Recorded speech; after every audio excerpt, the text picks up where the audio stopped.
장 19절부터 22절입니다. 네, 짧으니까 한 목소리를 같이 읽어볼게요. 고린도전서 15장 19절부터 시작.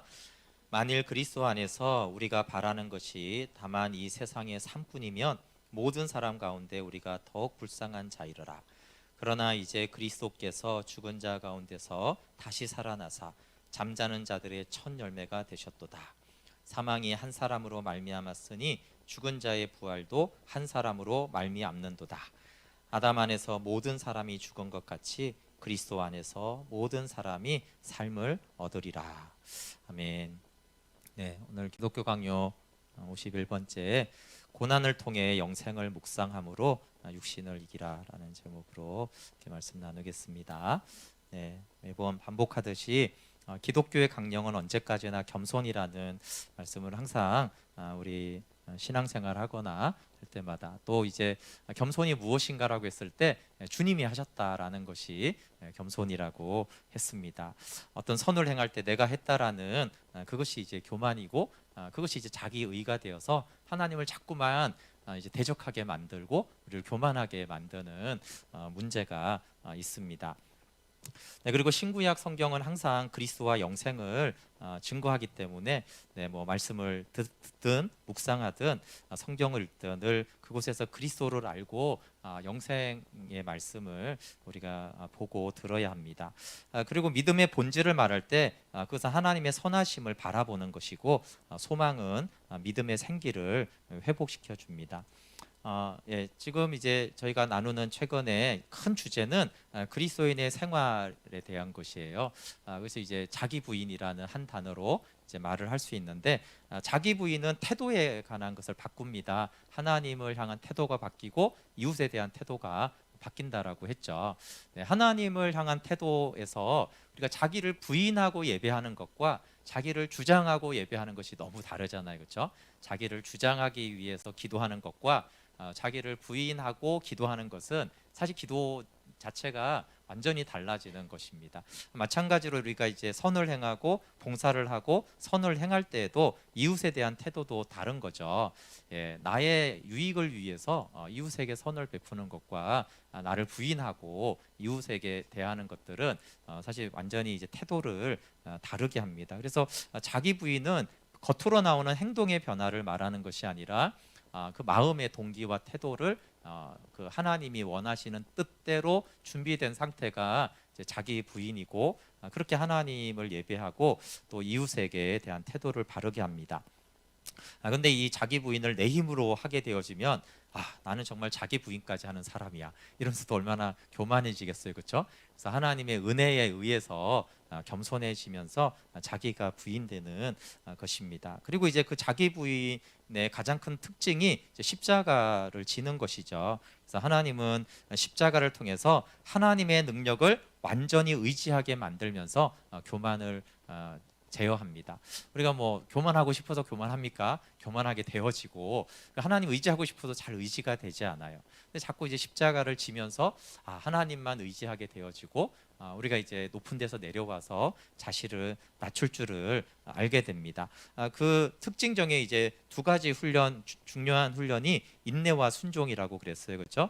근데 왜 인내와 순종은 사실 우리 쪽엔 좀 힘든 건데 왜 훈련시키는가에 대해서, 하나님은 그래야만 우리에게 주신 각종 은혜들이, 은사들이 그 십자가에서 이렇게 솟아난다라고 얘기를 했습니다. 근데 이제 십자가를 참고 인내하는 동안에 성도의 마음속에는 두려워하는 자연적인 심리와 하나님의 뜻을 따라 전진하겠다라는 이 경건한 뜻이 서로 싸운다고 그랬어요. 그래서 십자가를 우리가 지고 즐거이 따른다라는 것이 전혀 갈등이 없거나 두려움이 없거나 괴로움이 없다, 그런 뜻이 아니라고 했습니다. 그래서 이런 역경으로 신음은 하지만 결론은 언제나 주의 뜻을 따르는 것이 십자가를 지는 것이고 자기를 부인하는 것입니다. 그래서 우리 안에 있는 그런 자연적인 싸움, 그것으로 인한 괴로움, 신음, 이런 것들 자체를 부정해서는 안 됩니다.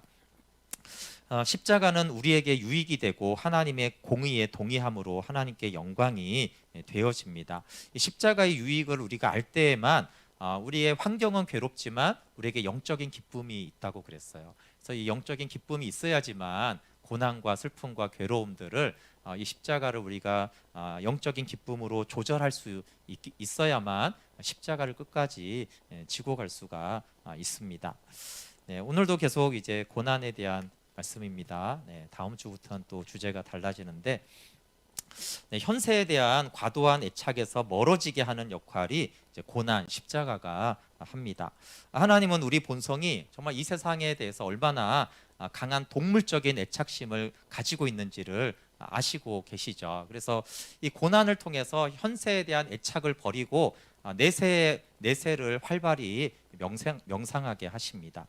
칼빈은 좀 내세를 많이 강조해요. 근데 사실은 내세와 함께 영생의 현재성을 이제 같이 묵상하는 것이 더 성경에서 말하는 그겠죠. 네, 이제 칼빈이 계속 말하는 것은 우리가 누군지를 안다는 거예요. 그런데 놀랍게도 그걸 잊어버린다. 그러니까 뭐 누구나 자기가 자기를 이제 검토해 보면은 자신이 흙에 지나지 않는다는 것을 발견하죠. 근데 우리가 얼마나 우둔하냐면 우리의 지성은 이 부귀영화의 허망한 광채에 마비되어 있는 거예요. 그래서 우리가 지성이 있지만 부귀영화 앞에서는 이 이성이 이제 마비가 돼가지고 그 이상의 놀라운 것들을 이제 보지 못하는 어리석은 이성이 되었고, 우리의 이 마음도 사실은 우리가 알아요. 이 세상이 참 헛되다라는 것을. 그렇지만 탐욕과 야심과 정욕 등에 눌려서 더 높은 저 하늘을 향해서 나아가지를 못합니다. 그래서 우리 영혼 전체가 이 육의 각종 유혹에 빠져서 이제 이 지상에서의 행복을 자꾸 구하게 되죠. 내세 또 하나님의 영원한 생명에 대한 것보다는 이 땅에서 이 지상에서 이 몸을 가지고 행복하게 하는 그 지상 행복을 자꾸 구하게 됩니다. 그래서 이제 하나님이 보시기에는 이것이 악한 사태라는 거예요. 영생을 구하지 않고 내세를 갈망하지 않고 이 지상에서의 행복과 만족을 찾고 누리려고 하는 것이 악한 사태이기 때문에 이 현세 생활의 불행을 끊임없이 증명하심으로써 그 허무성을 가르치신다. 네, 그러니까 이 땅의 행복이 허무하다는 걸 알아야 되는데 그냥 이제 이성으로는 깨닫는데 사실은 모르니까 이 세상은 불행하다, 이 세상은 행복이 없다, 이런 걸 계속 이제 가르쳐 주면서 이 땅에는 진짜 행복이 없구나, 진짜 기쁨이 없구나라는 것들을 깨닫게 해주셔서 그 허무성을 이제 가르치려고 한다는 거예요. 그래서 우리가 없어질 재물을 너무 탐내지 않으면서 이미 가지고 있는 것을 너무 믿지 않게 하시려고 고난으로 밀어 넣으시고 적어도 풍족하지 못한 처지에 있도록 제한하신다. 네, 적어도 풍족하지 못하죠. 물질만 얘기하는 게 아니잖아요, 그렇죠? 어느 부분은 부족한 거예요. 네, 그래서 이 땅에 완전한 기쁨과 행복이 없다라는 것을 이제 알려주시는 것이죠. 그런데 좀 이렇게 굉장히 이거 좀 심한 해석이 아닌가라는 예를 구체적으로 이렇게 들고 있어요. 그러니까 마음 놓고 결혼 생활을 즐기지 않도록 하신다는 거예요. 그래서 주님께서는 악한 처나, 악한 남편도 있겠죠, 그렇죠? 악한 처나 불량한 자녀나 가족의 죽음으로 그들의 마음을 괴롭히며 교만을 꺾으신다. 또 하나님은 허영심과 자신감으로 기뻐 날뛰지 않도록 병과 재난으로 이 모든 좋은 것은 없어지는 것이고 불안정하고 무상한 것임을 눈으로 보게 하신다라는 것이에요. 그래서 인생이 참 허무하구나, 가정도 참 행복이 없네, 허무하구나, 그리고 정말 이 돈 버는 것도 나 열심히 살았는데 정말 이게 내가 생각했던 그런 행복이 안 찾아오는구나, 이것들을 이제 눈으로 보게 하신다라는 거예요. 근데 이제 지금 관점으로 보면은 또 이제 하나는 질문이 이렇게 할 수 있어요. 가정과 교회와 사실 국가는 어떤 국가란 이런 체제는 하나님이 만드신 거거든요. 세 가지는. 근데 하나님이 만드신 가정을 왜 마음껏 누리지 못하게 하시지? 거기에 기쁨을 왜 마음껏 안 주시지라고 반문을 사실은 할 수 있어요. 아니, 하나님이 결혼하게 한 것 아닌가? 하나님이 주신 자녀가 아닌가? 근데 왜 그렇지? 라고 할 수 있죠. 또 병과 재난도 이제 좀 비슷한 질문을 할 수가 있어요. 근데 이제 신학적인 것과 상관없이 칼빈의 이제 가정사와 건강을 우리가 좀 이해하면은 칼빈이 이렇게 말하는 것에 조금 더, 그래서 기독교 강요에 없는 부분이 어, 칼빈이 자기 얘기는 거의 안 하거든요 여기서. 근데 이제 칼빈의 이제 가정 생활을 보면 마틴 부처라는 이제 종교개혁자의 중매로 이제 아이가 둘인 과부하고 이제 결혼을 합니다. 이들레트라는 여자와 31세에 결혼을 해요. 그런데 이제 결혼하고 나서 칼빈의 아들이 태어난 지 2주 만에 아이가 죽어요. 그때 이제 그 동료에게 쓴 글에 이렇게 돼 있어요.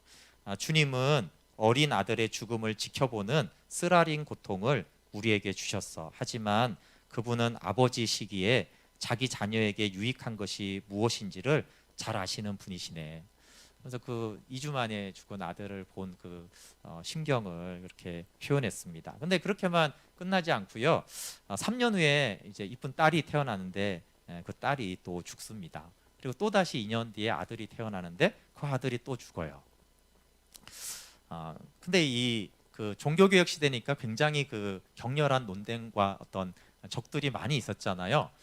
근데 이 칼빈의 이 적들이 어떤 식으로 이제 칼빈을 저주하고 공격했냐면 칼빈이 하나님의 저주를 받아서 후손을 남기지 못한다라고 하는 거예요.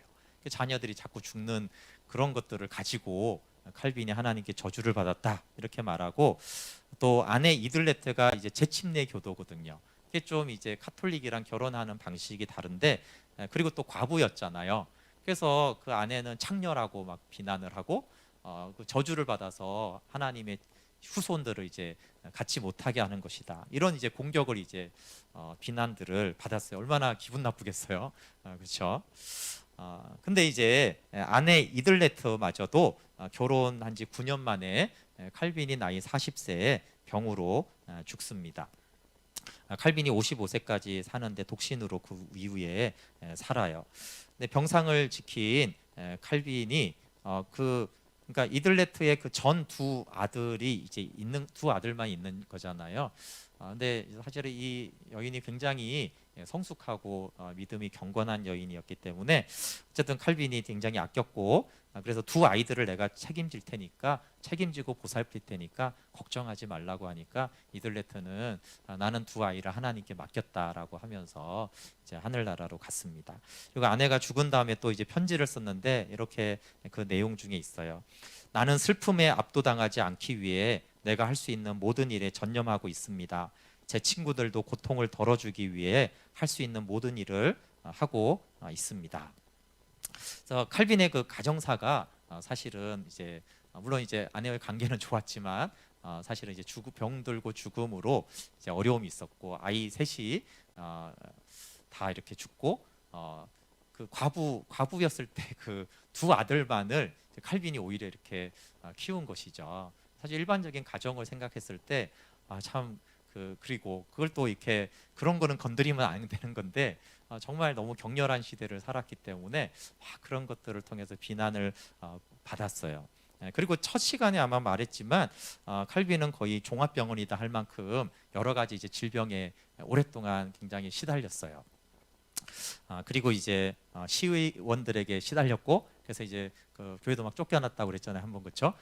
그리고 이제 사실은 거의 평생을 계속 그런 어떤 갈등 구조 속에서 이제 교회 목회를 했었고, 당연히 이제 종교개혁을 반대하는 사람들의 그런 아까 같은 저주와 같은 그런 것들을 이제 신랄하게 그런 어려움들이 있었습니다. 그래서 우리는 칼빈은 위대하잖아요, 그렇죠? 종교개혁자. 그렇지만 사실은 그 자신의 삶을 봤을 때 사실 20대 초반에 이제 파리에서 쫓겨나면서부터 이제 도망 다니고 그렇게 이제 시작이 된 거거든요. 그래서 정말 하나님을 사랑하고 기독교 강요를 남기고 목회는 대단히 잘했지만, 사실 그는 이제 20대부터 이제 도망 다니는 생활로 해가지고 가정도 여러 가지 어려움이 있었고, 건강도 어려움이 있었고, 여러 이제 괴롭히는 사람들 가운데서 거의 평생을 이렇게 살다시피 했던 거예요. 근데 알지만 이 사람이 워낙 똑똑했기 때문에 오히려 그냥 하나님 안 믿고, 그쵸?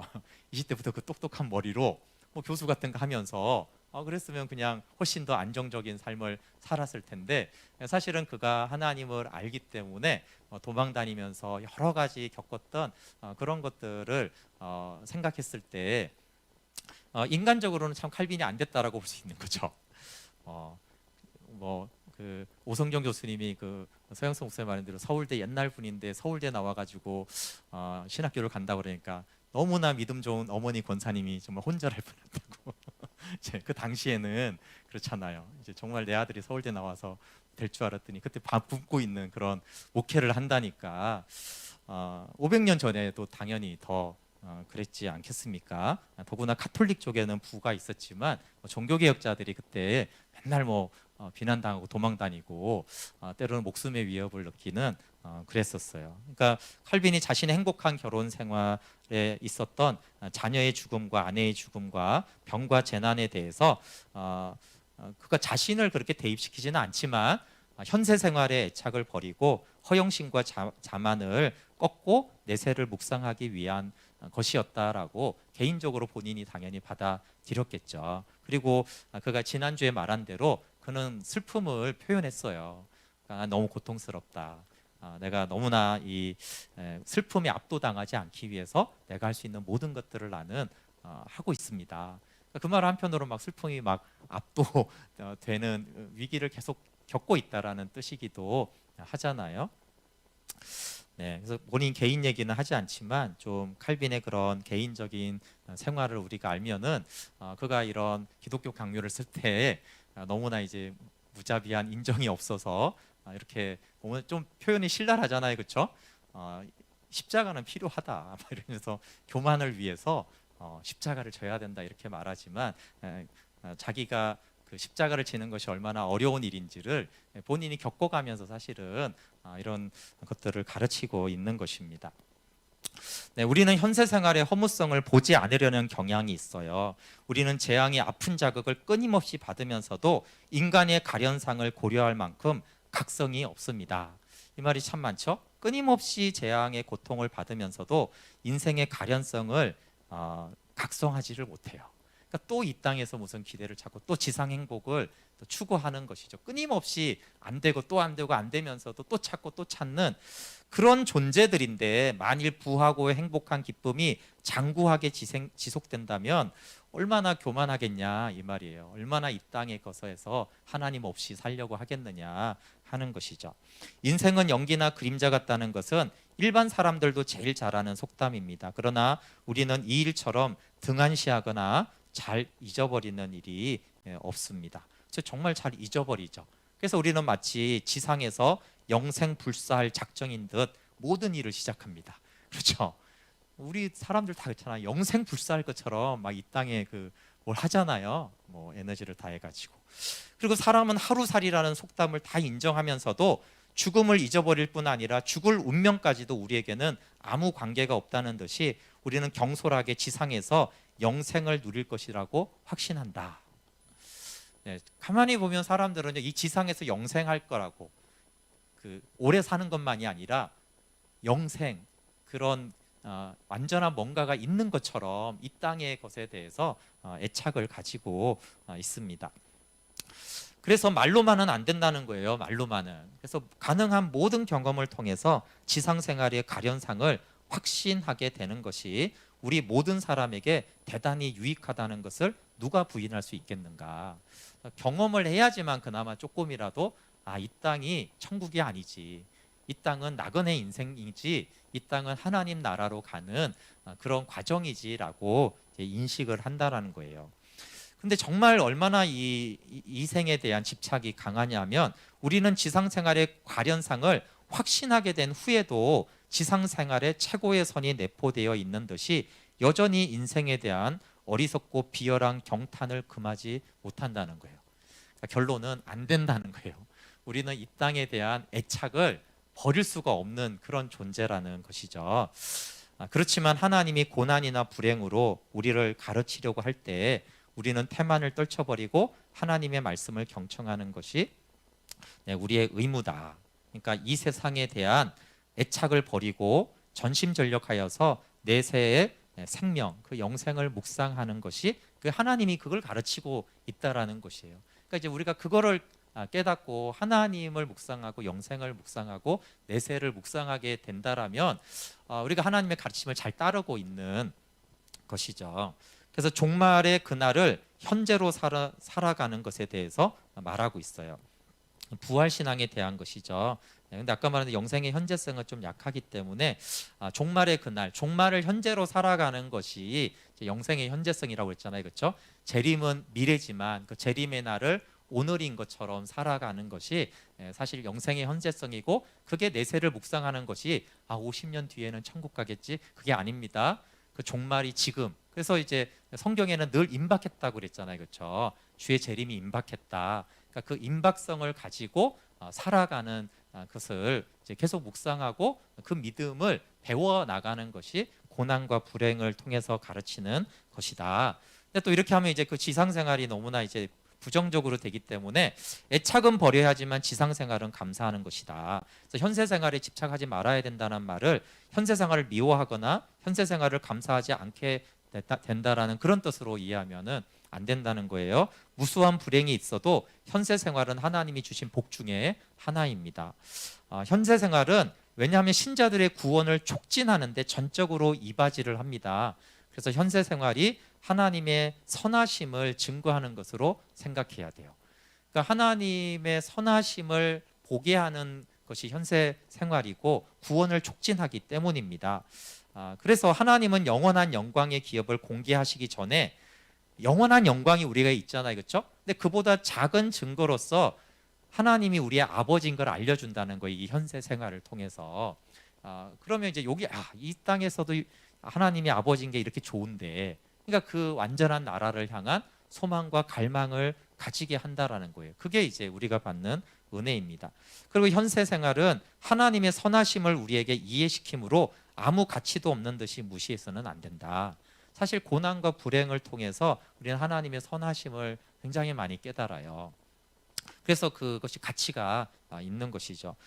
그래서 현세 생활도 하나님께서 아낌없이 주시는 은혜 중에 하나로 생각하고 결코 배척해서는 안 됩니다. 현세 생활의 중요성 중에 하나는 하늘나라의 영광을 위하여 준비하고 있기 때문입니다. 여러분, 주님이 재림하시고 아니면 우리가 죽어서 가든 그 하늘나라의 영광은 동일합니까? 그렇지 않습니다. 이 땅에서 어떻게 준비하느냐에 따라서 그 영광은 분명히 달라요. 그러니까 이 세상의 현세 생활은 너무나 중요하죠. 왜냐하면 영원한 그 나라에서 그 영원을 결정하는 것이 이 현세 생활에서 결정이 된단 말이에요. 이 땅에서 하늘에 따라 지옥이냐 천국이냐, 그리고 천국을 가더라도 거기서 정말 영광의 면류관을 받을지 부끄럽게 구원을 겨우 받을지는 그것은 영원히 가는 것이기 때문에, 그러니까 이제 하늘나라의 영광을 준비하는 곳이 이 현세 생활인데, 그럼 그 준비하는 곳이 얼마나 중요한 것이냐. 그러니까 지상 생활을 터부시하면 안 된다. 너무너무나 중요한 것입니다. 그래서 현세 생활에서 여러 가지 은혜를 통하여 하나님의 넓으신 인자하심을 맛보기 시작하기 때문에 우리는 하나님의 인자하심이 완전히 나타나기를 간절히 바라게 됩니다. 그래서 이 지상 생활이 하나님의 선물임을 우리가 이제 확신하고 깨달을 때 우리는 감사하면서 이 지상 생활을 또 살아가게 됩니다. 영생에 대한 올바른 동경은 신자가 죽을 인생임을 생각할 때 전심전력을 다하여 내세의 영생을 묵상해야 합니다. 내세의 삶에 비하면 이 지상의 삶은 정말 멸시하고 싫어할 만큼 비교가 안 됩니다. 그리고 하늘이 우리의 고향이라면 땅은 타향임이 틀림이 없습니다. 그러니까 이 땅은 나그네고 타향살이를 하는 것이라는 거죠. 그래서 이 세상을 떠나는 것이 생명으로 들어가는 것이면 이 세상은 무덤이 아닌가 하는 것이에요. 그래서 육신에서 놓이는 것이 완전한 자유라면 이 육신은 감옥이잖아요. 그러니까 이런 감옥과 이런 무덤에 너무 집착해서는 안 되고, 천상 생활과 비교한다라면 그것은 분명히 멸시하거나 짓밟아 버릴 만큼 가치가 없는 것이 됩니다. 물론 이제 우리가 구별해야 되는 것은 우리를 죄의 종으로 만들지 않는 한 현세 생활을 미워해서 안 되고 감사해야 된다고 그랬잖아요. 구분할 거는 죄로 우리를 사로잡는 현세 생활은 미워해야 되고, 그렇지 않은 현세 생활은 그 자체가 은혜라는 것입니다. 그렇지만 분명히 이 현세 생활에는 죄에 사로잡히는 연약함이 있기 때문에 그것은 정말 우리가 정말 너무나 힘들고 또 미워하고 가치 없게 해야 될 영역도 있어요. 그래서 천상 생활이 훨씬 영광스럽지만 주께서 기뻐하신다면 세상에 남을 각오를 하며 우리의 마음에 불평, 초조감이 섞이지 않도록 하는 것이 합당하다. 요즘에 이런 생각을 하는 사람 별로 없는데 이렇게 말했어요. 주님이 원하시면 세상에 남을 각오를 해야 된다. 이거는 너무나 그 나라를 사모해서 빨리 가고 싶은 이제 사람을 말하는 거예요. 요즘 별로 못 보는 것 같아요. 근데 바울이 그랬잖아요. 나는 빨리 가고 싶다. 사실은 너무나 하나님 나라 가고 싶은데 하나님의 뜻이 너는 이 지상에 남아라. 그러면 또 오래 살아야 돼. 그럼 이제 살을 각오를 해야 된다라는 거죠. 그리고 이제 마음의 불평이나 초조감이 섞이지 않도록 하는 것이 합당하다. 현세는 주님이 우리를 소환할 때까지 지켜야 하는 초소와 같습니다. 여기는 우리가 북쪽이니까 좀만 가면 북한 초소가 있잖아요. 지키는 초소인 거예요. 초소에 있을 때는 두 가지 의미가 있어요. 이 초소는 집이 아니니까 이게 고향으로 돌아가야 돼요. 하늘 본향으로. 근데 하나는 초소는 경계 근무 시간이 끝날 때까지 절대 벗어나면 안 되는 거예요. 그러니까 있어야 되는 것도 있는 거예요. 그러니까 이제 하나님이 야 돌아와라 하기 전까지는 그 초소를 끝까지 지켜야 되고 그냥 지키는 게 아니잖아요, 그렇죠? 그 사명이 있는 것이죠. 초소에서는 그 사명을 다할 때까지는 비록 이 땅에 좀 살고 싶지 않아도 사는 각오를 하고 주님 10년을 더 살겠습니다 이렇게 해야 된다라는 거예요. 바울은 죽고 사는 것을 하나님의 결정에 일임했어요. 그리고 어느 편이 하나님의 영광에 제일 큰 도움이 되는지는 하나님께서 정하신다고 믿었어요. 그러니까 내가 죽는 것이 빨리 죽는 것이 하나님의 영광에 도움이 되면 그렇게 할 것이고 빨리 데려가시면 좋겠고 내가 오래 사는 것이 하나님의 영광에 도움이 된다라면 그걸 하나님은 오래 살도록 정하시기 때문에 그것은 하나님에게 일임이 된 것이다. 그리고 그건 이제 자기는 다 좋다는 거예요. 하나님이 영광이면 오래 살려주셔서 영광 받으셔도 좋고 빨리 데려가 주셔서 영광을 받으셔도 나는 좋다. 그 모든 것에 대해서 하나님께 일임을 했다. 이것이 이제 현세 생활과 내세를 갈망하는 신앙인의 태도라는 거죠. 주님께서 기뻐하실 때에는 언제든지 현세 생활을 버릴 수 있기를 갈망해야 된다. 괜찮다 이렇게 표현하지 않고요. 갈망해야 된다 이렇게 말을 해요. 하나님이 원하시면 내가 이 땅에 죽어 빨리 하나님 나라 가기를 갈망할 만큼 그러니까 그 내세에 대한 묵상이 그만큼 깊어야 된다라는 거예요. 그 내세가 얼마나 좋은지를 알면은 그런 갈망이 이제 일어난다는 거죠. 근데 오히려 주님이 있으라 그러면 좀 힘들지만 제가 더 오래 살겠습니다. 이렇게 되었는데 근데 이제 그 내세를 너무나 아름다움을 알게 되어지면 사실 그 나라를 가고 싶은 마음이 왜냐하면 여긴 초소잖아요. 초소 근무 서면서 빨리 들어가서 집에 가서 휴가하고 이렇게 하고 싶은 마음이 있는 것이 그것이 이제 정말 내세를 아는 하나님 아버지 집을 아는 그 신앙인의 이제 복이라는 거죠. 사실 그 내세의 복이 없다라면 이 땅이 이제 그렇게 살 수가 없는 것이죠. 또 하나는 이제 죽음에 대한 공포를 우리는 배격해야 된다라는 것이에요.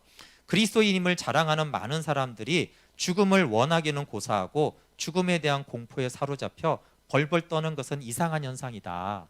이런 건 참 많잖아요, 그렇죠? 근데 정말 그리스도인이라고 자랑하면서 죽음을 이제 두려워하는 것은 너무나 이상한 현상이라는 거예요. 정상적이라면 죽음을 사모해야 된다라는 거예요. 자살이 아니라 하나님 나라 가는 것에 대한 사모함이 있어야 된다라는 것이죠. 물론 죽음에 대한 우리의 자연적인 지각이 공포로 흥분한다는 것은 전혀 이상한 것이 아니다. 죽음에 대한 공포는 너무 자연스러운 거라는 거예요. 그러나 그 죽음에 대한 공포와 하나님 나라를 가기 사모하는 그 마음 중에 이 사모함이 더 커야 되는 것이 너무나 당연하다는 것이죠. 그리스도인이 더 큰 위안으로 그런 공포를 극복하지 못한다는 것, 경건의 광명이 마음속에 없다는 것은 도저히 참을 수 없는 일이다. 그러니까 그럴 수 있다 이렇게 생각하는 게 아니에요. 그런 건 도저히 참을 수 없는 일이다.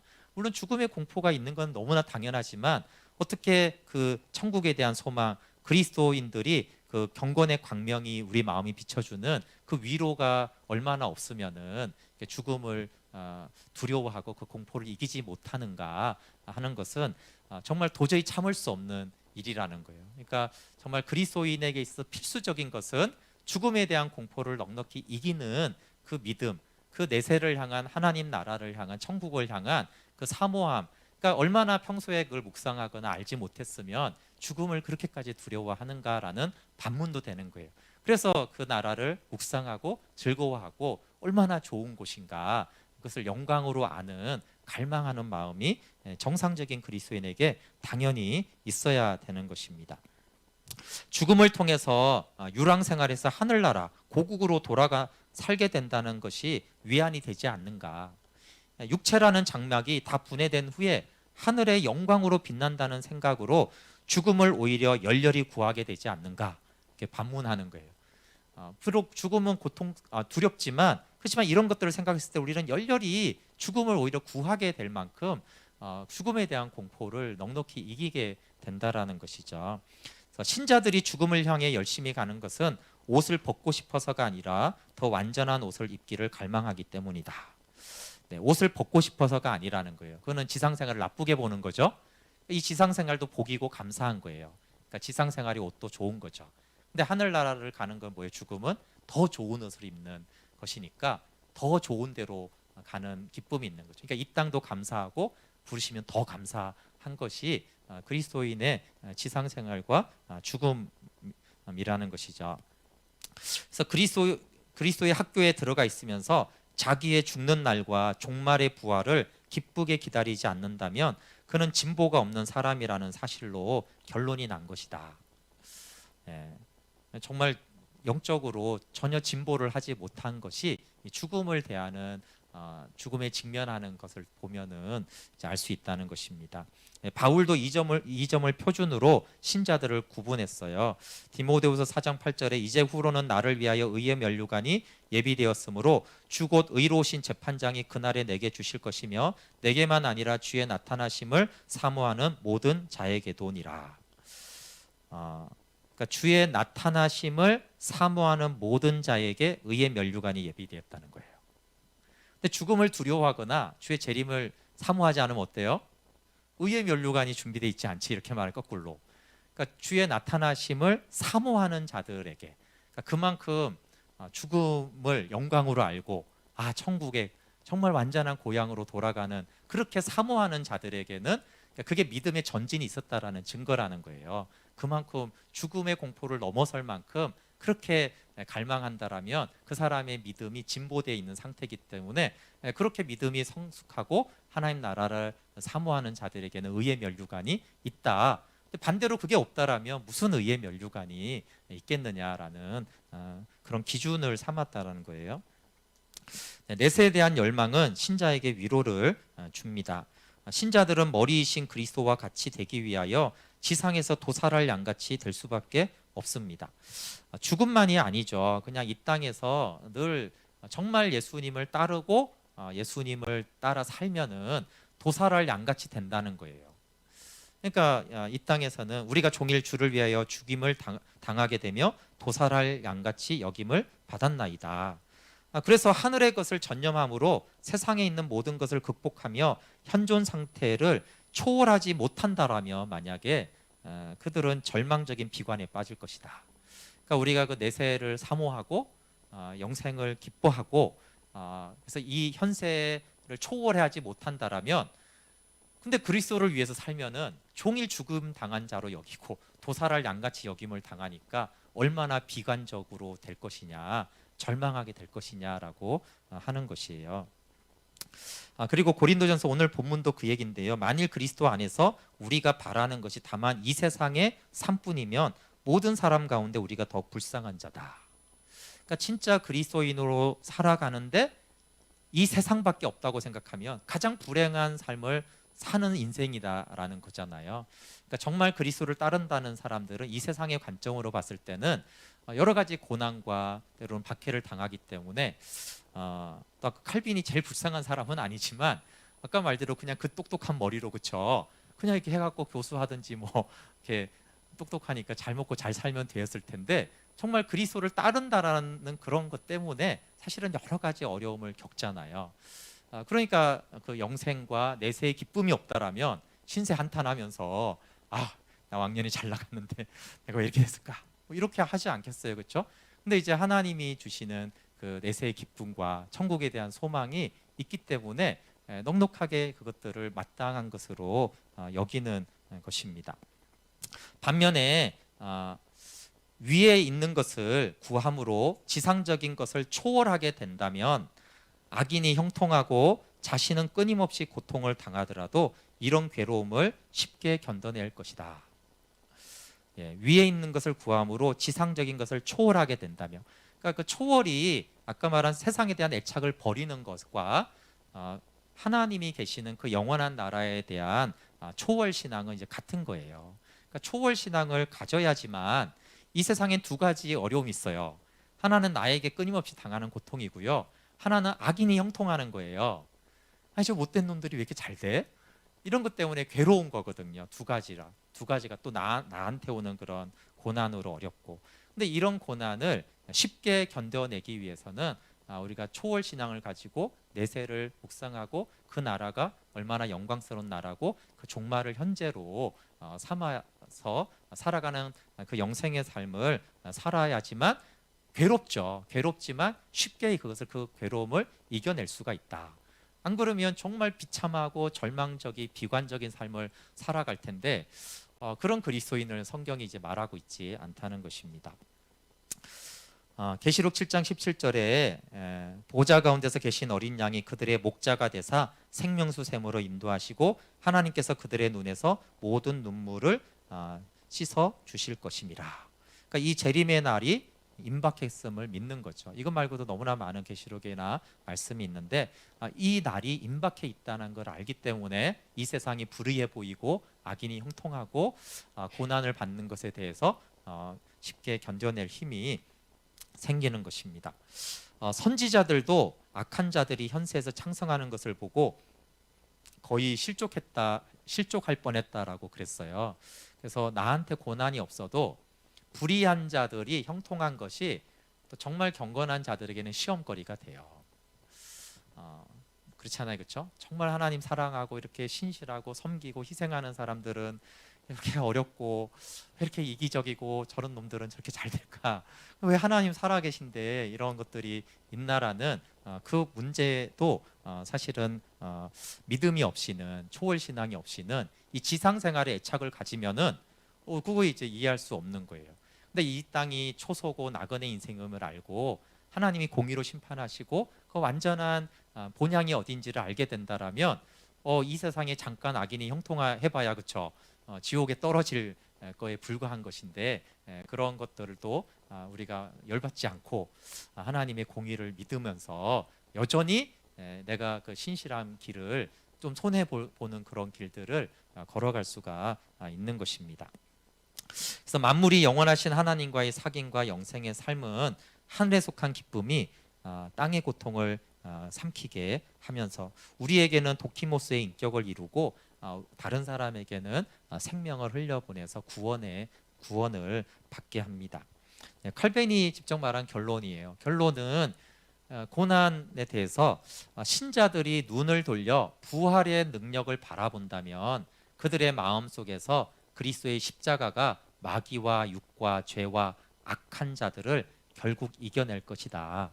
그러니까 이 뒷부분도 중요하죠. 마귀가 있고 육의 연약함이 있고 죄와 악한 자들이 있는데 그걸 이길 수 있는 다른 방법은 없어요. 그것은 이 지상 생활을 가지고 애착을 하고 지상의 만족을 원하는 사람들은 결코 이것 중에 하나도 이길 수가 없는 것이에요. 그래서 눈을 들어 저 내세를 바라본다라는 것은 부활의 능력을 바라보는 것이고 그 부활은 종말의 날은 하나님의 카이로스의 시간 안에서 임박했고 지금이다라는 그 믿음이 있으면 그리스도의 십자가가 이것들을 넉넉하게 이기게 하는 그런 부활의 능력이 나타나는 그리스도인이 된다라고 하는 것입니다. 네, 우리 함께 같이 찬양하고 기도하겠습니다.